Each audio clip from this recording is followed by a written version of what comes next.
No dejen entrar a esta persona. Eso fue lo que vi justo frente a la entrada de la boda de mi propio hijo. Dolorosamente, la mujer en esa foto era yo, 30 años criando a mi hijo sola y, a cambio, lo único que recibí fueron unos cuantos mensajes fríos. En ese momento, mi corazón no se rompió como yo pensaba, se quedó inmóvil. Fue como si toda la sangre de mi cuerpo se congelara. Ya no había dolor, solo un vacío que entumecía. Me di cuenta de que el sudor y las lágrimas de media vida ahora valían menos que una invitación. Y yo soy María, una anciana de 62 años. Ese día era la boda de mi hijo. Me desperté muy temprano, cuando afuera aún había neblina y la casa estaba extrañamente silenciosa. Me quedé frente al espejo un buen rato, peinando mi cabello ya salpicado de canas, despacio, como si con solo apresurarme un poco, todo se fuera a desordenar. Elegí el vestido que había comprado 3 meses antes, no demasiado elegante ni llamativo, solo limpio y correcto. Me repetí a mí misma: con esto basta, no avergüences a tu hijo frente a sus amigos y a la familia política. Después, junto con Rosy, mi mejor amiga, subimos al coche rumbo al lugar de la boda. Durante el trayecto, apretaba con fuerza mi bolso, el corazón inquieto y temeroso, como alguien que siente que está a punto de entrar a un lugar al que ya no pertenece. Cuando el coche se acercó al salón, Rosy miró alrededor y murmuró: hoy sí que hay muchos invitados, puros coches de lujo. Yo solo asentí levemente, con la mirada fija en la ventana. Cuanto más nos acercábamos a la entrada principal, más denso era el tráfico. Los autos brillantes pasaban uno tras otro, con los vidrios oscuros, pero aún así podía ver claramente los vestidos elegantes y los trajes finos en su interior. Justo cuando el coche de Rosy redujo la velocidad, apareció el gran portón de hierro negro, imponente y alto, con adornos elaborados pero fríos. Para mí, en ese momento, no parecía una bienvenida, sino una frontera cruel que separaba dos clases sociales. Adentro estaba el paraíso, y afuera, yo. A ambos lados del portón había 2 guardias corpulentos, vestidos de negro, con lentes oscuros y la espalda recta como estatuas. Al ver que nuestro coche se acercaba, uno de ellos dio un paso al frente. El sonido de sus zapatos sobre la grava, seco y áspero, hizo que mi corazón latiera más rápido. Levantó la mano indicando que nos detuviéramos, con un gesto firme y autoritario. Rosy bajó el vidrio, y el aire acondicionado del coche se mezcló con el sol abrasador de afuera. Señora, por favor, muéstrenos la invitación, dijo el guardia, con una voz plana, como una máquina programada, sin mirarnos directamente y recorriendo el viejo coche con una mirada desconfiada. Me incliné hacia adelante y respondí de inmediato, con la voz temblorosa por los nervios: soy la madre del novio. El guardia se detuvo un segundo, me miró a través de sus lentes oscuros y luego negó con frialdad: lo siento, señora, pero la norma es clara. Sin invitación o sin nombre en la lista, no puedo dejarla pasar. ¿De verdad no escuchaste bien?, explotó Rosy, con la voz ya quebrada por la rabia. Esta es la madre del novio, su madre biológica. Solo seguimos las normas, repitió él, sin cambiar la expresión. ¿Las normas? Rosy soltó una risa amarga. Abrió la puerta del coche y bajó, señalando directamente al guardia, que le doblaba el tamaño. ¿Qué maldita norma exige que la madre del novio tenga que mostrar una invitación para entrar a la boda de su propio hijo?, gruñó, cada palabra ardiendo. ¿Quieres nombres? Te los digo bien claro. Ella, la mujer que está sentada en ese coche, es quien firmó el contrato para rentar esta hacienda. Ella es quien pagó cada silla, cada copa de vino y hasta el sueldo de ustedes por cuidar esta entrada hoy. Así que abre este maldito portón ahora mismo. ¿Me oíste? La furia de Rosy hizo que el guardia dudara un poco. Se llevó la mano al auricular, con un gesto ligeramente incómodo, aunque mantuvo su aire altivo. Por favor, cálmese. Si lo que dice es cierto, consultaré de inmediato con mi superior. Espere un momento y estacione el coche a un lado. Dicho eso, el tipo se dio la vuelta y entró directo a la caseta de seguridad, dejándonos plantadas bajo el sol. Rosy regresó al auto molesta y cerró la puerta de un portazo. Golpeó con fuerza el volante. ¿Qué demonios está pasando aquí? Ya no entiendo a tu hijo. ¿De verdad no les dijo ni una palabra a los guardias de que su mamá iba a venir? Me quedé en silencio, con los dedos apretados entre sí hasta que se me pusieron blancos. No lo sé. Desde anoche ni siquiera ha querido hablar conmigo. Al ver mi cara pálida y mis ojos tristes, Rosy suspiró y bajó el tono de voz. Bueno, a lo mejor es solo un error de organización. De todas formas, seguro que todo se va a arreglar. No te preocupes tanto. Gracias por estar siempre de mi lado. El tiempo pasaba, lento como gotas de café amargo cayendo una tras otra.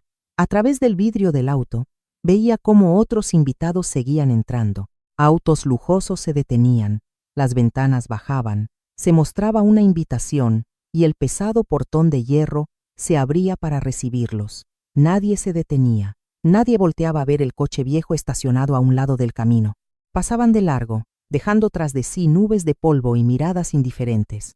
Rosy y yo estábamos ahí sentadas, como dos personas invisibles olvidadas por el mundo. La música de adentro ya se escuchaba más clara, mezclada con risas, conversaciones y el choque de las copas. Todo parecía estar justo frente a mí, brillante y vivo, pero tan lejano que no podía tocarlo. Esperé. Y en esos momentos de espera, una verdad cruel empezó a tomar forma en mi cabeza. Muy despacio, muy fría. Hay puertas que no están cerradas. Solo basta con que no digan tu nombre. El tiempo seguía pasando, espeso y lento, como el asfalto bajo el sol del mediodía. Ya habían pasado 30 minutos desde que nos detuvieron. El motor estaba apagado, y el aire dentro del auto empezaba a volverse caliente y sofocante. Dicho claramente, nos habían abandonado. Un abandono público y cruel. Rosy golpeaba el volante con los dedos, nerviosa, hasta que ya no aguantó más y se volvió hacia mí. ¿Y ahora qué vas a hacer? Intenta llamarlo. Yo ya estoy perdiendo la paciencia. No respondí de inmediato, con la mirada fija en la pantalla negra del teléfono. Rosy soltó un suspiro. Por lo menos tienes que saber quién es el responsable de todo este desastre. Está bien, voy a llamar. Saqué el teléfono. Era un aparato viejo, con la pantalla rajada en varios lugares, tan viejo que sentía que estaba más gastado que yo misma. Marqué el número de mi hijo y me lo llevé al oído. En el silencio, el tono sonaba una y otra vez, largo, interminable. Luego se escuchó una voz automática y fría. Por favor, deje su mensaje después del tono. Me mordí el labio y llamé otra vez. Esta vez puse el altavoz. El timbre sonaba claro, marcando cada llamada dentro del espacio reducido del auto. No se cortaba ni pasaba al buzón de voz. Eso significaba que del otro lado había señal, pero nadie contestaba. Rosy miró la pantalla y sonrió con amargura. No apagó el teléfono. Simplemente no quiere escuchar. ¿Y tú hasta cuándo vas a seguir engañándote, María? No contesté y marqué otro número, el de respaldo que solo uso en emergencias. Pero el resultado fue el mismo. La llamada duró hasta que se cortó sola, como un saludo rechazado sin miramientos. Con las manos temblando, escribí un mensaje. Mamá ya está en la entrada de la boda, pero los guardias no me dejan pasar. ¿Puedes bajar a buscarme? La palabra visto apareció de inmediato. Fría, exacta, sin sobra ni falta. Pero no apareció ningún punto suspensivo que indicara que la otra persona estuviera escribiendo una respuesta. Solo un silencio mortal. Rosy lo vio y negó con la cabeza. Leer sí es rápido, pero contestar no. Dejé el teléfono sobre mis piernas, sintiendo que pesaba como plomo. Afuera, el camino que llevaba a la hacienda se extendía largo, recto y vacío, sin ninguna señal de que alguien fuera a darse la vuelta para venir a buscarme. Rosy orilló el coche, apagó el motor por completo y se giró para mirarme de frente, con una seriedad que nunca antes le había visto. Te pregunto en serio, ¿todavía quieres entrar ahí? ¿O sigues pensando que el silencio significa que todo se va a arreglar solo? Negué con la cabeza, la voz áspera. No. ¿Entonces no quieres llamarlo de frente para aclarar las cosas? No hace falta, respondí, con un tono ni alto ni bajo, pero lleno de resignación. Si quisiera hablar, ya habría salido desde el principio. Rosy suspiró. Su voz se suavizó un poco, aunque seguía siendo dura. Te lo pregunto claro, María. Si hoy la que estuviera pasando esta humillación frente a la reja no fueras tú, sino otra anciana cualquiera, ¿seguirías pensando bien de ese hijo desagradecido? Negué la cabeza con fuerza, tratando de proteger el último resto de fe que me quedaba. No entiendes. Es mi hijo. No lo hizo a propósito. Yo todavía creo que jamás le haría algo así a su propia madre. Rosy golpeó con fuerza el volante y me hizo dar un brinco. Hijo o no hijo, Dejar a tu madre parada afuera como una mendiga es a propósito o sin querer. Despierta de una vez. Bajé la mirada, metí la mano en mi bolso y saqué el sobre con el dinero, apretándolo con fuerza en la palma. Pensé en abrir la puerta y dárselo al guardia para que lo llevara adentro. Al ver ese gesto, Rosy me miró con una mezcla de rabia y una pena profunda. Dios mío, ¿todavía traes eso contigo? ¿Todavía piensas usar el dinero para comprar de vuelta una sola palabra, mamá? No, negué con la cabeza, con las lágrimas a punto de caer. Solo quiero cumplir con mi deber. Rosy apretó los dientes, marcando cada palabra. Tu deber terminó en el momento en que permitió que te dejaran afuera de la puerta. Guardé silencio. La mano seguía apretando el sobre hasta doblar y arrugar el borde del papel. De pronto, en mi mente apareció la cara de ese niño de antes, parado frente a la puerta del kinder. Aquel día, se aferraba al borde de mi ropa, llorando desconsolado por miedo a que lo dejara atrás. Me pregunté desde cuándo ese agarre lleno de confianza se había convertido en una puerta cerrada tan fría. Quise creer que solo se había equivocado, que en medio de la multitud ruidosa y las luces deslumbrantes, aún no había tenido tiempo de voltearse a mirar atrás. Esa fe era tan frágil como el papel del sobre que tenía en la mano, pero aún así me obligué a sostenerla, porque si soltaba ahora, temía que lo que cayera no fuera el dinero, sino todo aquello que alguna vez llamé ser madre. Ting, el teléfono vibró.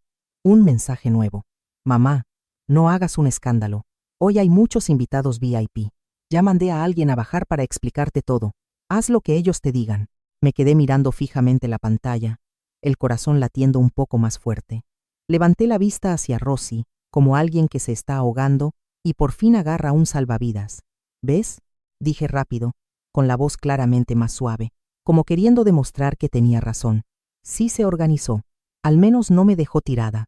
Sujeté el teléfono con fuerza, esperando una línea más, esperando una disculpa, esperando una frase como «Mamá, entra». Pero Rosy apagó esa esperanza de inmediato. Natalia María, ¿por qué dice mandar a alguien a explicar? Debería ser bajo a recibirte o arreglo para que entres, ¿no? Esa pregunta me hizo quedarme quieta. No porque nunca lo hubiera pensado, sino porque había intentado evitarlo a propósito. Volví a mirar el mensaje. Cada palabra de pronto se volvió afilada. Explicar, no recibir. Mandar a alguien, no salir él mismo. Entre esas dos frases se abrió un vacío enorme, frío y claro, imposible de seguir fingiendo que no lo veía. El corazón se me vino abajo. No fue un dolor agudo, sino una sensación de quedarme sin aire, como cuando pisas mal un escalón en la oscuridad. Pero antes de que pudiera recomponerme, un hombre mayor se acercó a nuestro coche. Parecía ser la persona que mi hijo había mencionado. Tenía más o menos mi edad.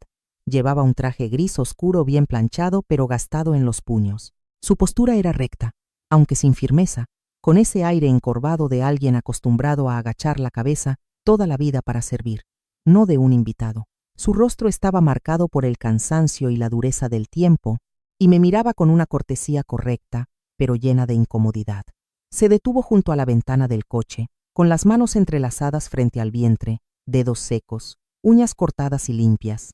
Ese gesto dejaba claro que venía a transmitir una orden, no a recibir a un familiar. Inclinó levemente la cabeza y habló con voz grave y áspera. «Lo siento, señora. Parece que usted no lo sabía». Dudó un segundo y continuó, evitando mi mirada. «Usted tiene prohibido el ingreso a esta boda. La orden está vigente desde esta mañana temprano». Las palabras del hombre del traje quedaron suspendidas en el aire, como una puerta que se acaba de cerrar sin necesidad de llave. Lo miré un segundo más, lo suficiente para darme cuenta de que en esos ojos no había hostilidad, solo cansancio, la mirada de un mensajero involuntario, obligado a transmitir una orden cruel que ni él mismo se sentía cómodo dando. Rosy intentó salir del coche, respirando con dificultad por la rabia, pero levanté la mano para detenerla. No hacía falta discutir más. La verdad ya estaba demasiado clara. Pregunté, con una calma que me sorprendió, como si no fuera yo la que hablaba. «¿Desde cuándo es esa orden?» Él respondió, con la cabeza un poco inclinada. «Desde temprano». Hizo una breve pausa y añadió, señalando detrás de él. «Tal vez no se dio cuenta, pero por favor mire hacia allá. Está colocado públicamente». Rosy y yo seguimos la dirección de su mano. Cuanto más miraba, más se me hundía el corazón, con la sensación de haber dado un paso en falso hacia el vacío. Eso era imposible. Era exactamente mi rostro. Estaba allí, en una pantalla electrónica junto al puesto de seguridad, grande y claro como un aviso de búsqueda policial. Debajo de mi retrato envejecido, en letras rojas intensas, cortas y crueles, se leía «Lista de invitados prohibidos». Estaba clavado ahí, como una advertencia muda pero contundente. Me quedé inmóvil, no por miedo, sino por desconcierto. Esa imagen me devolvía la mirada, ajena y expuesta, como si me hubieran quitado el derecho de entrar en la vida de mi propio hijo. Rosy abrió la boca, ya incapaz de contenerse. Su voz salió quebrada por el horror. Dios mío, ellos. ¿Qué clase de locura es esta? Si es su propia madre. Apoyé la mano suavemente en el borde del vidrio del auto, donde se reflejaba mi verdadero rostro, arrugado, cansado y lleno de decepción, frente a la cara impasible del letrero. Dos rostros mirándose. De un lado la carne que duele, del otro una imagen fría que me rechaza. Tragué saliva, con la garganta seca, y hablé despacio, dejando caer cada palabra como si fueran piedras pesadas.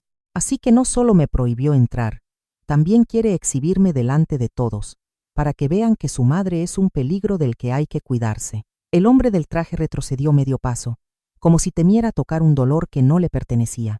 Inclinó un poco la cabeza a modo de saludo, y se dio la vuelta para irse. Al verlo, lo llamé de inmediato, todavía apretando el sobre con el dinero. Espere, por favor, ¿podría entregarle esto a mi hijo? Es el regalo de felicitación de... Chas. No alcancé a terminar la frase. Un sonido seco estalló, cortando todos mis pensamientos. La cara se me fue hacia un lado, ardiendo. Por un instante me zumbaban los oídos. El sobre con el dinero cayó al suelo, tirado sobre la grava polvorienta. Me giré, atónita.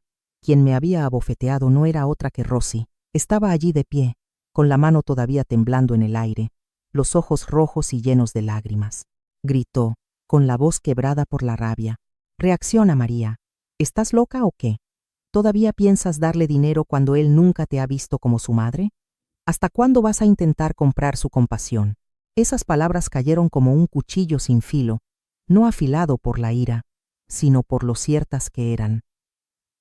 Me quedé inmóvil, como clavada al suelo. De pronto me sentí completamente vacía, como si alguien me hubiera sacado todo el aire del pecho. La bofetada de Rosy dolía, pero lo que más me dejó mareada fue la sensación de quedar al descubierto. Ella había nombrado exactamente la debilidad que yo había escondido durante tantos años. La cobardía disfrazada de amor. Quise responder. Quise gritar. «Tú no entiendes, es mi hijo. Una madre no puede calcular como si fuera una extraña». Pero esas palabras se quedaron atoradas en mi garganta. No pudieron salir, porque en el fondo sabía que Rosy tenía razón.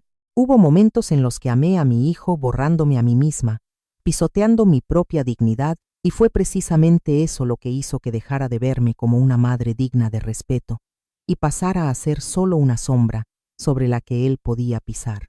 Los recuerdos llegaron de golpe, vivos y dolorosos. Recordé al niño de antes, parado frente a la puerta de la escuela, con una mochila más grande que su espalda.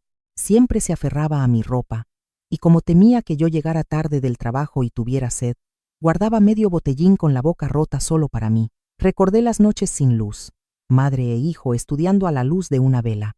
Cada vez que yo me levantaba, él alzaba sus ojos grandes y preguntaba: «Mamá, ¿necesitas que te ayude en algo?». Cuando su padre aún vivía, sabía acercarle una silla para que se sentara.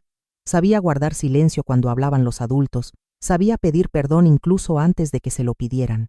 Cuánto orgullo sentí por él. Pensaba que bastaba con criar a un hijo decente, que no hacía falta ser ricos ni competir con la vida. Pero ese día llegó demasiado rápido. Don Rafael murió cuando mi hijo todavía estaba en la primaria. Me convertí en viuda de la noche a la mañana. Mi mundo se redujo a solo dos cosas: trabajar sin descanso y criar a mi hijo. No me permití caer, no me quejé, no exigí nada. Aprendí a ser fuerte de la manera más silenciosa, bajar la cabeza y seguir adelante. Viví así casi 20 años. Nunca pensé que fuera una madre perfecta. No se me daban las palabras dulces ni sabía cómo expresar cariño. Amé a mi hijo con cosas muy antiguas, comidas calientes, colegiaturas pagadas a tiempo aunque no quedara ni un centavo en el bolsillo, ropa remendada con cuidado y una presencia silenciosa siempre detrás de él. Pero luego empezó a cambiar. no de forma ruidosa ni repentina, sino lentamente, como el agua que se retira de un río seco. Al principio solo fueron comidas que hacía a toda prisa y luego se levantaba antes. Las respuestas se volvieron cada vez más cortas, más secas, la mirada esquiva cada vez que yo mencionaba a su padre. Después vinieron las veces que decía que tenía que salir más para relacionarse. Aprendió a hablar con soltura, aprendió a callar en el momento justo para conseguir lo que quería. Yo pensé que eso era parte de volverse hombre, así que no lo retuve. No pregunté demasiado, lo dejé ir, dejarlo elegir. Luego llegó la distancia, no una distancia física, sino la distancia del corazón. Yo decía una cosa, y él la entendía de otra manera. Yo preguntaba cómo estaba, y él respondía con una paciencia tan delgada como una hoja de papel. Aquello que alguna vez nos unió, se fue convirtiendo poco a poco en algo que él quería enterrar. 5 años, 10 años, 20 años pasaron.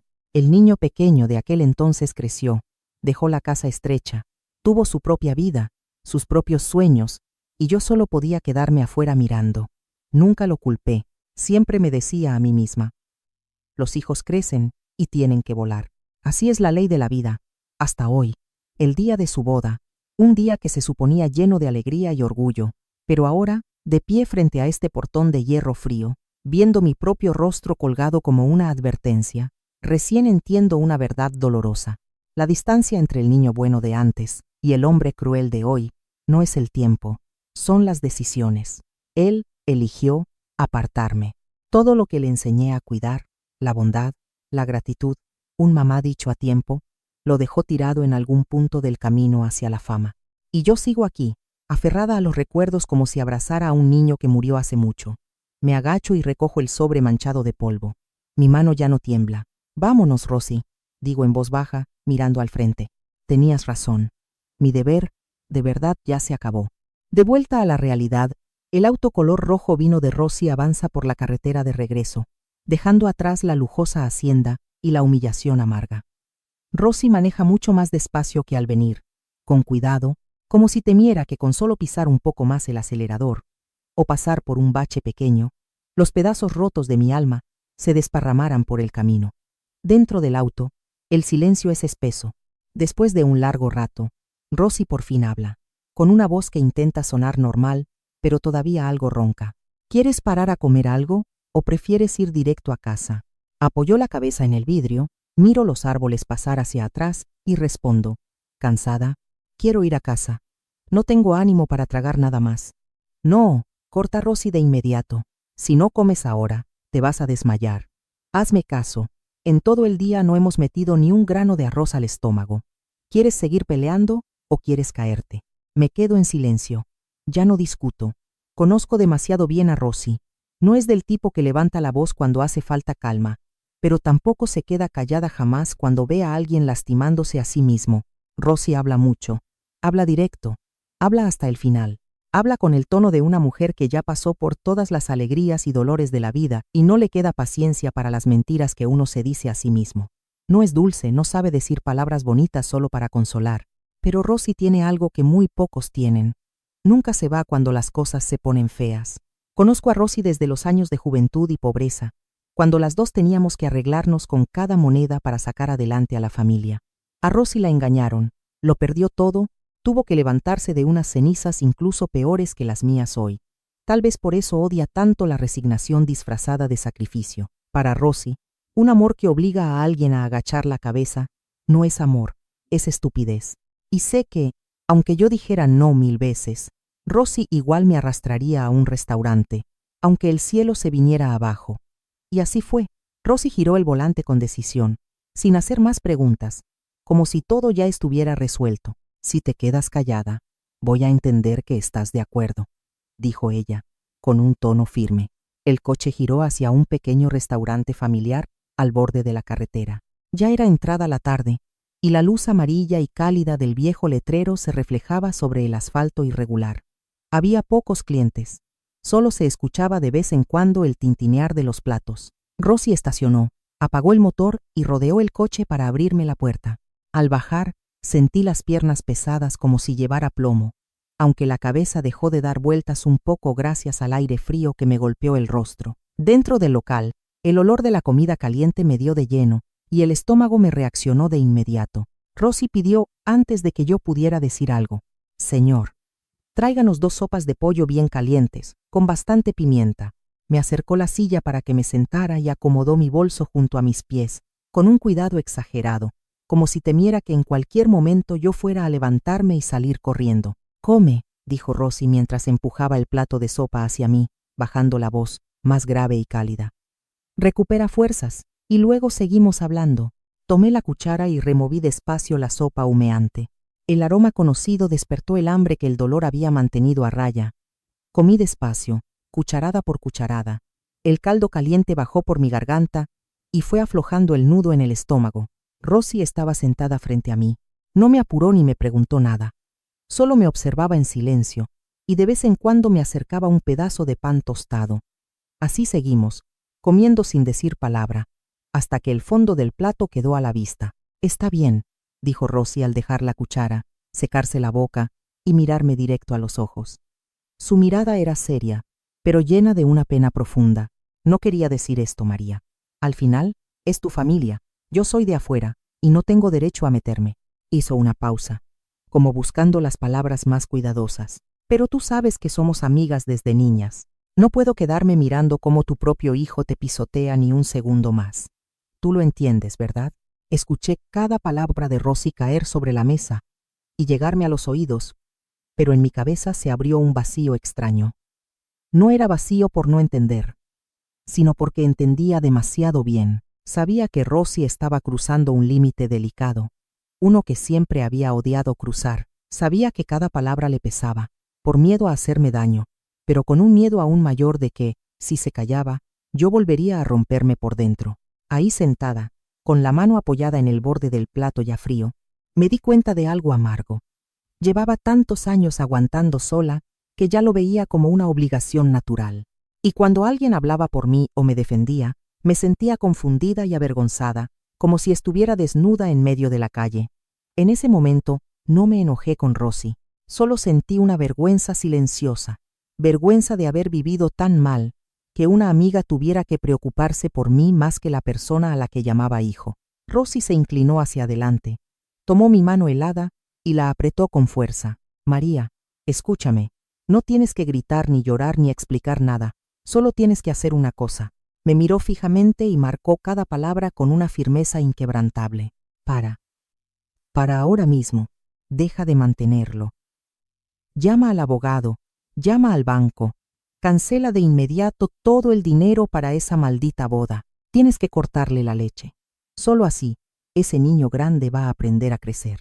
Al escuchar esas palabras, mi mente se quedó en blanco de una forma extraña. Un silencio lo cubrió todo, pero esta vez no era el silencio de la resignación, era el silencio antes de la tormenta. Rosy me llevó hasta la puerta de mi casa y se aseguró de que entrara bien. Antes de dejarme bajar del coche, todavía me dio 1000 consejos más, con un tono preocupado, igualito al de una madre despidiendo a su hija la primera vez que se va de casa. «Mira, mantén la calma. No contestes el teléfono si no estás preparada. Esta noche cierra la puerta temprano y no le abras a nadie si no estás segura». Ella dudó un momento y luego añadió, con la voz más baja: «Y piensa bien en todo lo que te dije hace rato. No dejes que las emociones te vuelvan a engañar». Rosy se quedó un buen rato en el escalón, mirándome con una mezcla de compasión y firmeza, la mirada que se le da a un niño que acaba de pasar por su primera caída dolorosa. Luego remarcó por última vez: «Si pasa algo, llámame de inmediato, no importa la hora. No voy a apagar el teléfono». Asentí con la cabeza, forzando una sonrisa débil para que se quedara tranquila. Rosy se dio la vuelta y subió al auto. El ruido del motor se fue apagando poco a poco en el callejón de siempre, devolviéndome el silencio habitual de la noche. Entré a la casa en silencio. La puerta se cerró detrás de mí y el pestillo encajó en la cerradura con un clic seco. Un sonido que otros días era normal, pero hoy sonó como si cerrara un capítulo de mi vida. Dejé el bolso sobre la mesa, me quité los zapatos y fui a la cocina a lavarme las manos. Dejé correr el agua fría entre los dedos durante un buen rato, frotándolos con cuidado, como si el agua pudiera llevarse algo del polvo, del olor a vergüenza y del peso que se me había pegado durante todo el día. Cuando regresé a la sala, el sobre marrón seguía allí, intacto, sobre la mesa. El borde del papel estaba un poco arrugado por el sudor de mis manos de la tarde, pero no estaba roto. No lo abrí. Lo empujé hacia un lado del borde de la mesa, dejando un gran espacio vacío en el centro, como si dejara una salida para mí misma. Afuera de la ventana, ya había anochecido por completo. Las luces amarillentas del inicio del callejón se encendieron, proyectando sombras tenues dentro de la habitación. Me levanté, me preparé un vaso de agua tibia y bebí en pequeños sorbos, no para olvidar el hambre, sino para sentir el calor, extendiéndose en mi pecho frío. Esa noche cerré todas las puertas más temprano de lo habitual, y por primera vez en muchos años no me senté a esperar una llamada. No estuve pendiente del sonido del teléfono para saber qué tenía que hacer después por mi hijo.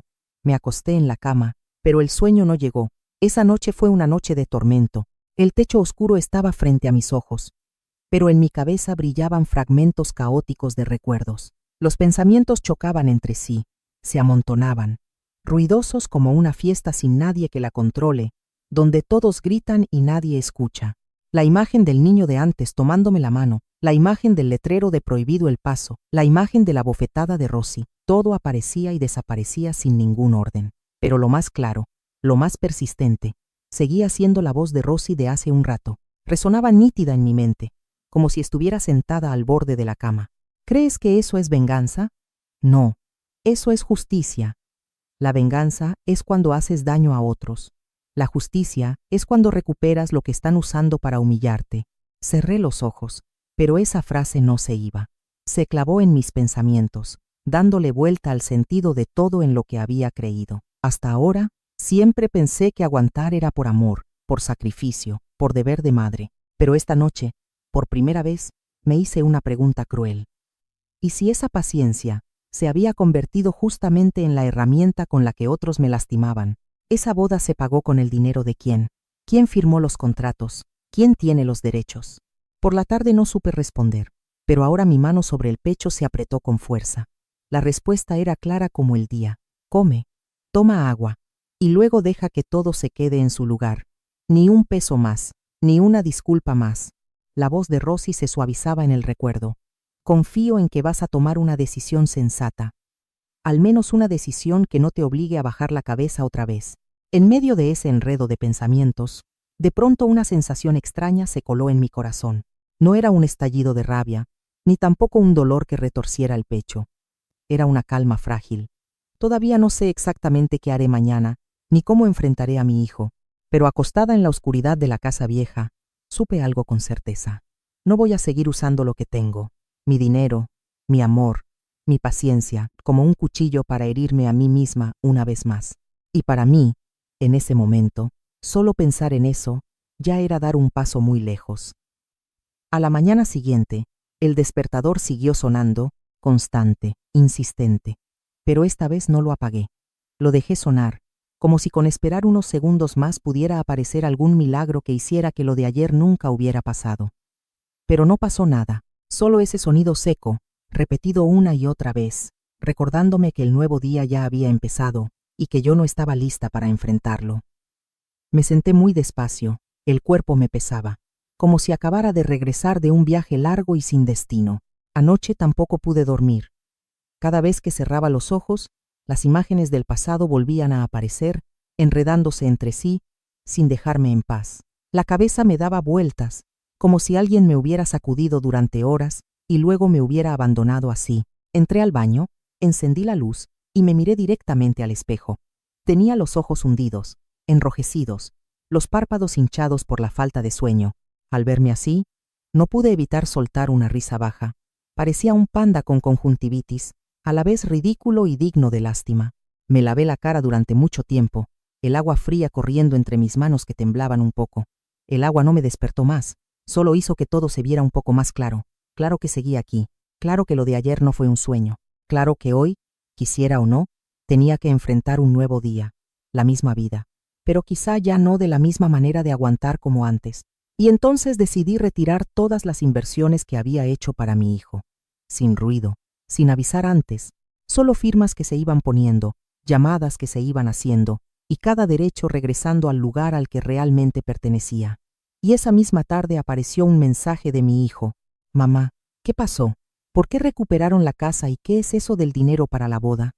Justo después, vinieron llamadas una tras otra. No alcanzaba a terminar una cuando ya entraba la siguiente, seguidas, urgentes, sin darme tiempo siquiera de dejar el teléfono sobre la mesa. El nombre de mi hijo parpadeaba en la pantalla, se encendía y se apagaba, como una alarma que sonaba demasiado tarde. No respondí de inmediato. Me levanté, abrí la ventana para que entrara la luz de la tarde. Dejé que el tono del teléfono chocara contra el silencio del espacio hasta apagarse solo. Cuando la pantalla quedó en silencio, tomé el teléfono, pero no llamé a mi hijo. Llamé al banco. Confirmé por última vez la cancelación del aval y pedí que enviaran la confirmación por escrito ese mismo día. Terminada esa llamada, marqué al abogado, breve y al punto, para pedirle que preparara el aviso de cancelación de cualquier compromiso financiero personal relacionado con bienes a mi nombre. Sin discusiones, sin negociaciones, llegó el segundo mensaje, más apurado, con errores por la prisa. Mamá contesta, la familia de ella está armando un escándalo y no entiendo qué está pasando. Dejé el teléfono sobre la mesa, serví agua y tomé un sorbo. Luego escribí la respuesta. Una sola vez, una sola línea. Lo que estaba a nombre de mamá, mamá ya lo recuperó. Lo demás, arréglalo tú. Envié el mensaje y apagué el sonido. No pasaron ni 10 minutos cuando llamó la suegra de la familia de la novia. No contesté. Llamó el cuñado. No contesté. El administrador de la hacienda envió un mensaje pidiendo instrucciones porque la otra parte estaba presionando. Respondí corto. El contrato ya no tiene validez conmigo. Con eso fue suficiente. Todos los caminos que llevaban a mí quedaron bloqueados con papeles. Por la noche, mi hijo mandó otro mensaje, más corto, más extraño. Mamá, necesito hablar contigo. Lo leí y no respondí. Recogí la mesa, lavé los platos, apagué la estufa, hice cosas pequeñas y repetitivas como una forma de volver a marcar el ritmo de la vida. Afuera, se encendieron las luces al inicio del callejón. Dentro de la casa, todo estaba en silencio. Cerca de la medianoche, sonó el timbre. Miré por la rendija de la puerta. No abrí. Respondí con una sola frase. Mañana, 10 de la mañana, en la oficina del abogado. Luego cerré con llave y apagué la luz del pasillo. Esta vez no estaba huyendo. Solo elegí el lugar correcto y el momento correcto para hablar.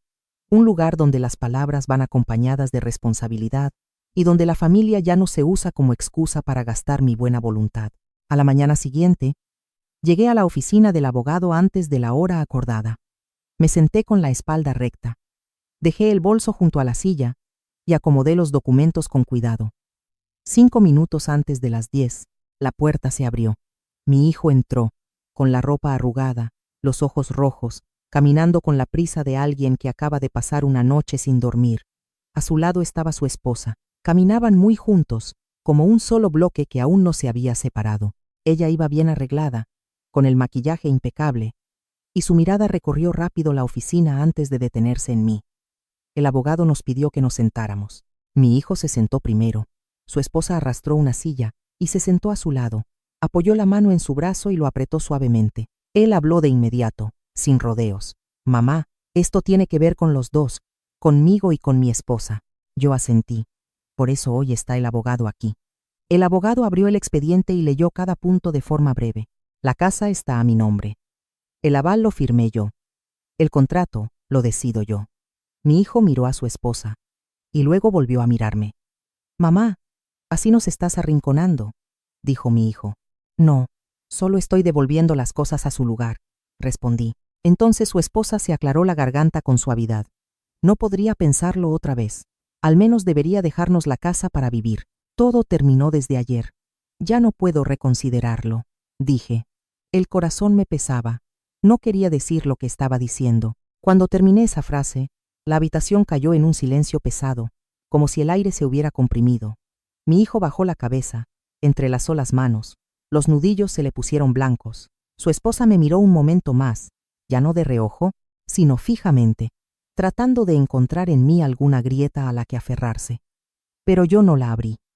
El abogado tosió suavemente y siguió explicando los trámites, con una voz pareja, fría y clara.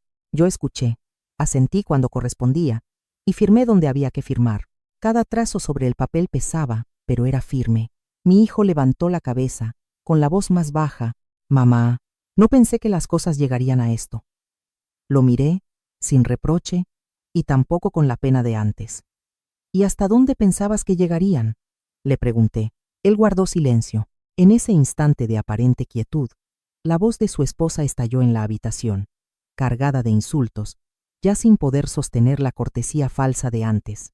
¿Qué fue lo que me dijiste?, escupió cada palabra, con la voz alta y cortante.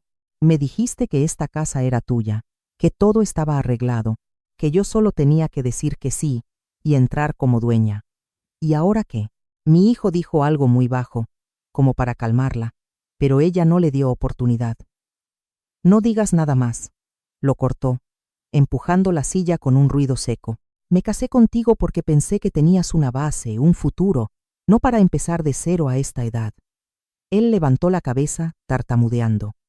Yo no te engañé, ¿Solo qué? Soltó una risa seca. Solo vivir del dinero de tu mamá y creer que era tuyo. Eres rico gracias a tu mamá. ¿Tú qué has hecho por tu cuenta? El aire de la habitación se volvió espeso. Mi hijo bajó la cabeza, el rostro pálido. Ella siguió, cada vez más agresiva. Me dejaste organizar una boda enorme, me hiciste quedar mal con mi familia, y ahora me dices que comprenda a un hombre que ni siquiera tiene una casa a su nombre. Ya no hubo respuesta, solo respiraciones agitadas y palabras que caían una tras otra, sin necesitar oyentes para doler. Yo salí al pasillo, sin mirar atrás, pero por primera vez lo vi con claridad. Cuando el dinero deja de estar en medio, las promesas se caen solas. Y el hijo al que protegí durante tanto tiempo, ahora tenía que enfrentar la verdad que decidió ocultar. Divorciémonos, dijo ella, y luego salió en silencio. Yo hice lo mismo, dejando a mi hijo solo en la habitación 3 meses, 90 días, más de 2000 horas desde el día en que salí del despacho del abogado con el documento de recuperación de bienes en la mano. El tiempo en mi vieja casa no se mide con relojes, sino con silencio. Un silencio denso, que se mete en cada veta de la madera, en cada ladrillo. Al principio era el silencio de la libertad, del alivio, pero poco a poco empezó a tomar el color de la espera, una espera a la que yo misma no me atrevía a ponerle nombre. Empecé a escuchar rumores. Las malas noticias siempre tienen alas, vuelan más rápido que cualquier bendición. Doña Lupita, al volver del mercado, se acercó a la reja y, dudando, me contó que había visto a mi hijo, Luis, discutiendo a gritos con el dueño de una casa de empeño en un barrio miserable del sur. Decían que había empeñado su reloj Rolex, el regalo que se dio a sí mismo cuando lo nombraron director, por una miseria, solo para cambiarlo por unos días de vida desordenada. Luego, a medianoche, entró una llamada de un número desconocido. Del otro lado se oía música a todo volumen, el choque estridente de vasos. Una voz masculina, totalmente ajena, seca y brusca. Bueno, este es el número de la vieja María. Su hijo está vomitando sin parar aquí en mi bar.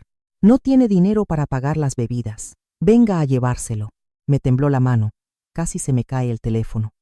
El instinto de madre me empujó a ponerme los zapatos, llamar un taxi y correr hasta allá. Pero entonces, la imagen del letrero «Clientes prohibidos» apareció en mi mente como una llama quemando toda debilidad.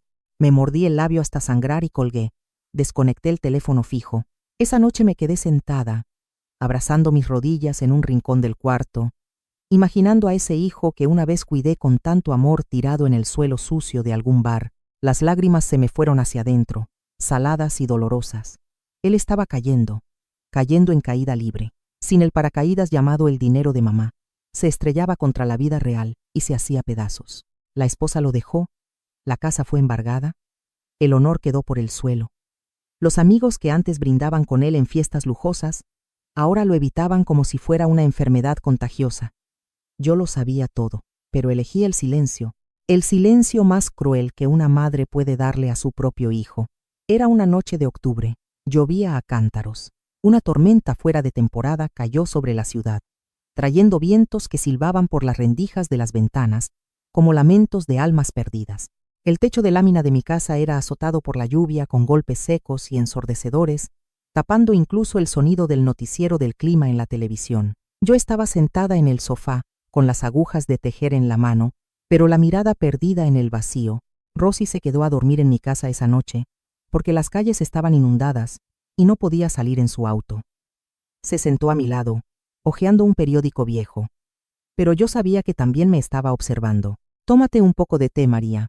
Es de manzanilla, es bueno para los nervios», dijo Rosy, acercándome la taza caliente. Asentí y tomé la taza. El calor se extendió por mis manos, pero no logró quitarme el frío que me recorría la espalda. Tenía un mal presentimiento, una inquietud que me revolvía por dentro. Justo en ese momento, ¡bam! ¡Bam! ¡Bam! Los golpes en la puerta retumbaron, más fuertes que el trueno y la lluvia. No eran golpes normales, eran puñetazos, patadas, el cuerpo estrellándose contra la vieja puerta de madera, produciendo sonidos sordos y aterradores. «¡Abre la puerta! ¡Abre!».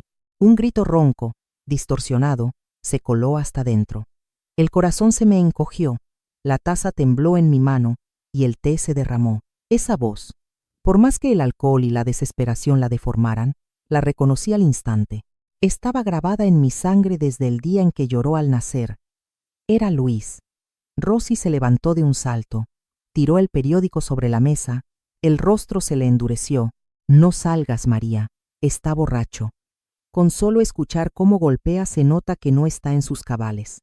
Me puse de pie, con las piernas temblando. Está afuera bajo la lluvia. La tormenta está muy fuerte, Rosy. ¿Y qué? Es un hombre de 30 años, no un niño de 3 asustado por los truenos. Si sales ahora te va a pasar algo. Te va a devorar. Rosy se plantó frente a mí, me sujetó los hombros y me sacudió con fuerza. Pero los gritos afuera se volvían cada vez más desesperados. «Mamá, mamá, sé que estás ahí. Ábreme la puerta. Me voy a morir. Mamá». Ese mamá fue como un cuchillo directo al corazón. Aparté las manos de Rosy y caminé hacia la puerta. Tengo que verlo. Tengo que saber cómo está. No abrí del todo. Solo dejé una rendija, manteniendo la cadena de seguridad, gruesa como un dedo pulgar, cruzada.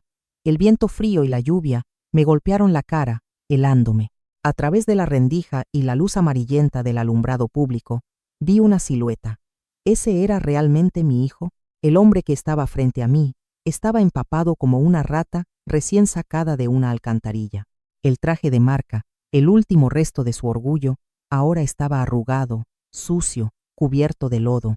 Había perdido uno de los zapatos. El pie con un calcetín roto pisaba directo un charco negro. El cabello pegajoso se le adhería a la frente. La barba desordenada apenas escondía un rostro demacrado y pálido. Y los ojos, esos ojos que antes me miraban con soberbia, ahora estaban rojos, llenos de venas marcadas por la locura y la desesperación. Al verme, se lanzó hacia adelante, las manos aferradas a los barrotes de la puerta, la cara pegada a la rendija, soltando un aliento cargado de alcohol y el olor agrio de un cuerpo que llevaba días sin bañarse. «Mamá, mamá», balbuceó, castañeteándole los dientes por el frío. «Abre la cadena. Déjame entrar. Tengo mucho frío». «Mamá». Me quedé inmóvil, apretando el borde de la puerta con tanta fuerza que las uñas se me clavaron en la madera. Lo miré, intentando encontrar al niño pequeño de antes, pero solo vi a un extraño. «Estás borracho».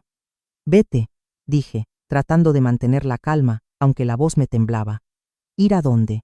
«Ya no tengo casa a dónde ir», gritó, escupiéndome saliva en la cara. «Lo perdí todo. Me echaron. Si esta noche duermo en la calle me muero de frío. ¿Quieres que me muera, verdad?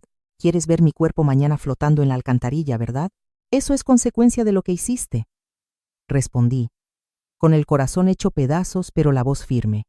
«Tenías una casa, tenías esposa, lo tenías todo. Fuiste tú quien lo tiró todo». Al oír eso, se enfureció y sacudió la puerta con fuerza, haciendo que la cadena sonara con estrépito. ¿Por culpa de quién? ¿Ea? ¿Por culpa de quién estoy así? Por culpa tuya. Porque recuperaste la casa, porque me cortaste el dinero. Si no hubieras hecho eso, mi mujer me habría dejado, la gente se habría burlado de mí. ¿Eres mi madre o eres mi enemiga? Empezó a insultar. Palabras vulgares y crueles salían de la boca del hijo al que yo había enseñado a respetar a los mayores. Me culpó a mí, a Rosy, al destino, incluso a su padre fallecido. Le echó la culpa a todo el mundo, menos a sí mismo. Rosy ya no pudo aguantar más. Se puso a mi lado y lo miró con furia a través de la rendija de la puerta. Cierra esa boca podrida. Tu madre no te debe nada. Le prohibiste entrar a tu boda. Pusiste la foto de tu madre en un letrero de prohibido. La trataste como basura. Ahora fracasaste y vuelves a dar lástima, ¿no? Ya se te comieron toda la vergüenza los perros. Al ver a Rosy, se quedó quieto un segundo. Luego su mirada pasó de la rabia a la astucia, a la súplica. Entendió que insultar no servía, y cambió a la estrategia de hacerse la víctima. Soltó la puerta y se arrodilló sobre el piso empapado, en medio del charco de lluvia. Juntó las manos y me hizo reverencias, como si estuviera rezando.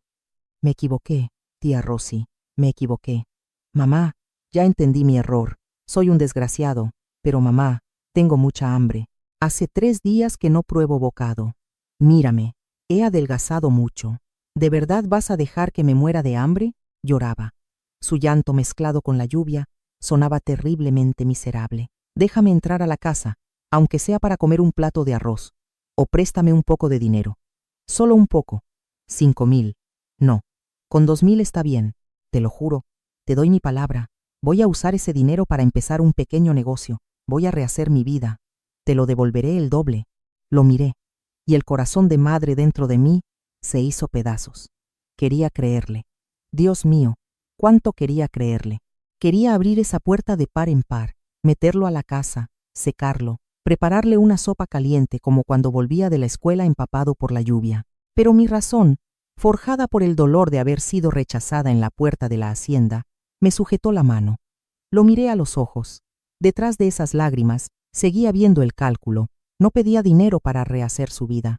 Lo pedía para pagar deudas de juego, para comprar otra botella, para seguir huyendo de la realidad unos días más. Si le daba dinero en ese momento, no lo estaría salvando, lo estaría matando, lo convertiría en una persona moralmente destruida para siempre. Respiré hondo y me tragué las lágrimas amargas. Miré la cabeza empapada de mi hijo. Luis, dije su nombre, por primera vez en muchos meses. Levantó la vista con los ojos llenos de esperanza. Mamá, ¿me dejas entrar? Si tienes hambre, puedo traerte un pan. Si tienes frío, puedo darte el impermeable viejo de tu padre. Pero dinero y un lugar para quedarte, no. La sonrisa en su boca se apagó de golpe. Me miró con los ojos desorbitados. ¿Qué? ¿Usted qué dijo? Ya tienes 30 años. Tienes manos, tienes pies, tienes salud. ¿No eras tú el que se daba golpes en el pecho diciendo que era director, que pertenecía a la clase alta? Entonces usa esa misma fuerza para ponerte de pie. Esta casa solo recibe al hijo de una madre, a un hombre con dignidad, no a un mendigo de cariño. ¿Para qué quiere ese montón de dinero? ¿Se lo va a llevar a la tumba? Es una mujer cruel, egoísta. La maldigo, gritó, lanzándose a golpear la puerta con fuerza, como si quisiera destrozarla. Di un paso atrás, con las manos temblando pero decidida, y empujé la pesada puerta de madera para cerrarla. ¡Bam! La puerta se cerró de golpe frente a él. El sonido del cerrojo fue seco y contundente, cortando todo vínculo con la tormenta de afuera. Me quedé apoyada contra la puerta, y todo mi cuerpo se fue deslizando lentamente hasta el suelo. Las piernas ya no me sostenían. Me cubrí el rostro y rompí a llorar desconsoladamente. El llanto que había contenido durante meses estalló de golpe, doloroso, como si me desgarrara por dentro, afuera. Los golpes en la puerta siguieron un rato más. Los insultos llenos de veneno aún se colaban por la rendija. «Abra la puerta. Vieja, abra». Luego los golpes se hicieron más espaciados, más débiles. Al final, solo quedaron el sonido de la lluvia cayendo con fuerza y el viento aullando. Rosy se sentó a mi lado. El piso estaba helado, pero sus brazos eran cálidos. Me rodeó los hombros con fuerza y me dejó apoyar la cabeza en su hombro para llorar. No dijo frases como «no llores» o «hiciste lo correcto», solo se quedó ahí, acompañándome a soportar este dolor. Ella sabía que acababa de hacer algo contra lo más natural del mundo. Una madre rechazando a un hijo que pide auxilio. Pero también sabía que esa era la única medicina amarga capaz de salvar lo poco de humanidad que aún quedaba en mi hijo. Esa noche me quedé sentada, abrazando mis rodillas, escuchando la lluvia caer sin parar. Imaginé a mi hijo tambaleándose bajo la lluvia, solo y lleno de rencor. Le susurré a la oscuridad, como si le hablara a él mismo. «No odies a tu madre, hijo, no me odies. Si te caes, Tienes que aprender a sentir el dolor. Solo así lo recordarás. No puedo sostenerte toda la vida. Ya no puedo usar el dinero para comprar tu dignidad. Y así lo dejé ir. Dejé que tocara fondo en el fracaso, fondo en la humillación, porque creo que solo cuando uno cae al barro más oscuro, aprende a desear la luz del sol y a valorar la mano que se le tiende después. La tormenta de esa noche pasó y se llevó los últimos restos de protección. A la mañana siguiente, cuando abrí la puerta, no había nadie en el porche. Solo quedaba un charco de agua y una colilla de cigarro a medio apagar. Se había ido. Y yo empecé a esperar el día en que regrese, no como un deudor, sino como una persona. Ya se han cambiado 2 veces las hojas del calendario en la pared. Mi casa ahora está extrañamente silenciosa. Ya no suena el teléfono sin parar a fin de mes reclamando dinero. Ya no hay llamadas de favores disfrazadas con saludos vacíos. Al principio, ese silencio me hizo sentir vacía, como alguien que ha pasado mucho tiempo en el mar y de pronto llega a tierra y extraña el ruido de las olas. Pero poco a poco, aprendí a quererlo. El silencio no es soledad, es libertad. Empecé a preparar galletas de almendra y mermeladas de fruta para venderlas en la cafetería de la esquina. No gano mucho, pero ese dinero es mío. Por primera vez en décadas, me compré un lápiz labial color naranja tierra solo porque me gustó, no porque estuviera en oferta. Me uní al club de baile terapéutico con Rosy, todos los jueves por la tarde. Rosy sigue viniendo con frecuencia, pero ya no hablamos de mi hijo. Ese nombre se volvió tierra prohibida, una cicatriz que ya cerró, y que las dos entendemos que no debemos volver a abrir. Hoy el cielo está gris. El viento sacude con fuerza las copas de los árboles. Hoy es el aniversario de la muerte de don Rafael. Me levanté temprano, preparé soy, herví un pollo y alisté crisantemos blancos, la flor que más le gustaba a mi esposo cuando aún vivía. Coloqué todo en una canasta, me puse el abrigo de lana color gris oscuro y tomé un taxi sola rumbo al cementerio de la ciudad. El cementerio por la mañana estaba en silencio. Solo se oía el crujir de las hojas secas bajo los pies y el canto claro de los pájaros entre los pinos y cipreses. La tumba de mi esposo estaba en el sector oeste, bajo la sombra de un viejo roble. Dejé la canasta en el suelo, saqué el pañuelo bordado y limpié con cuidado la fina capa de polvo sobre la lápida. La foto en blanco y negro de él seguía mirándome, con esa sonrisa amable y esos ojos brillantes, como el día en que nos casamos. «Hola», susurré, con la voz mezclándose con el viento fresco del otoño. Ya pasaron 2 años. Recién ahora siento el corazón realmente liviano para venir a verte sin quejarme ni llorar. ¿Cómo me ves últimamente? ¿He envejecido mucho? Acomodé la fruta, serví el licor y encendí una varilla de incienso. El aroma se expandió, tibio y un poco picante en la nariz.